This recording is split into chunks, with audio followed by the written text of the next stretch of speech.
Hi. So this week I've been looking at the question, what is digital? And exploring my definition, which is the use of digital technology to transform results. Today I want to look at the final area of digital technology and the area where I think we have the furthest to go in the charity sector. And that's the use of digital analytics.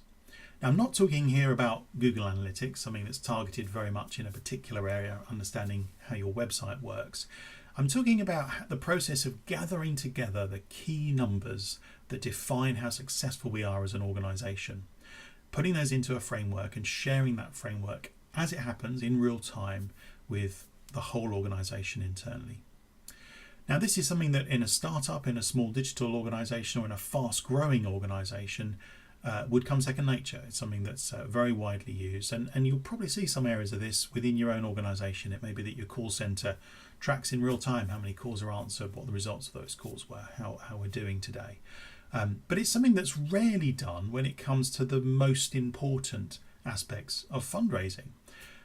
You see, in fundraising, we need to have an understanding of our supporter journey, and we need to understand where people are on that journey and what we're doing to influence people to move along the journey.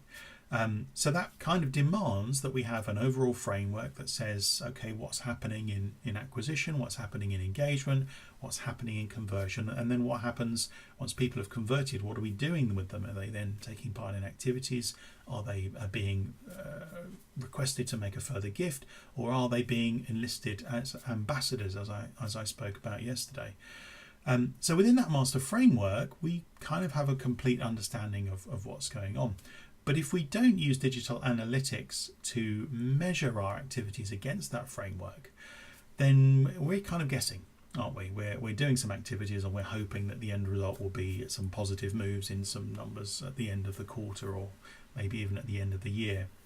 So digital analytics then is something that you take in the same two stages I've been talking about through the week. It's firstly, when you use digital analytics to deliver results, you're bringing together something onto a digital platform. Maybe it's a data warehouse, maybe it's a business information tool, maybe you've pulled up a Gecko board, or you've put together something in Power BI that pulls together the key numbers as they arrive, but maybe those key numbers are still produced on a monthly or a quarterly or a, heaven forbid, annual basis, but at least they're visible. There's an accountability to them that wasn't there before, and they're visible to the whole organisation rather than simply being buried in the annual report.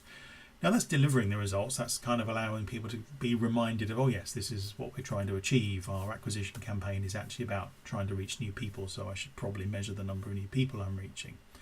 That's all well and good. But organisations that really get this are able to take it to the next level, because the speed with which that data arrives has a very, very important impact on how it's used. You see, if we gather our data relatively slowly, then it's always a rearview mirror. It's always an indicator of what happened at a time when I really can't do anything about it.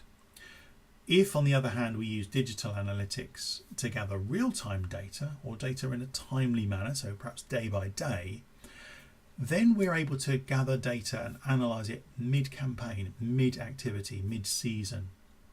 And we're able to understand what's going on as we still have a chance to influence it. That is how we use digital analytics, not to deliver results, but to transform results, because we're able to course correct as we go. And that makes a massive difference. I'm going to be looking, as time goes on, and probably in next week's video clips, at what that analytics framework might be, because there's a lot of discussion and debate about this, and it's really useful to sort of draw together some of the key thinking. So if you're interested, tune in again, come back and see that. But in the meantime, I hope this week's video broadcasts have been useful. I've just looked at the 4 areas of digital channels, digital marketing, digital social media, and digital analytics, and seen that in each area there's a way we can just do what we were doing before to deliver results, but those results might not be very impressive. But there's also a way that we can transform results. And I really hope that this has given you a little insight and a little encouragement to go and explore how you can transform your own organisation's results. Till next time.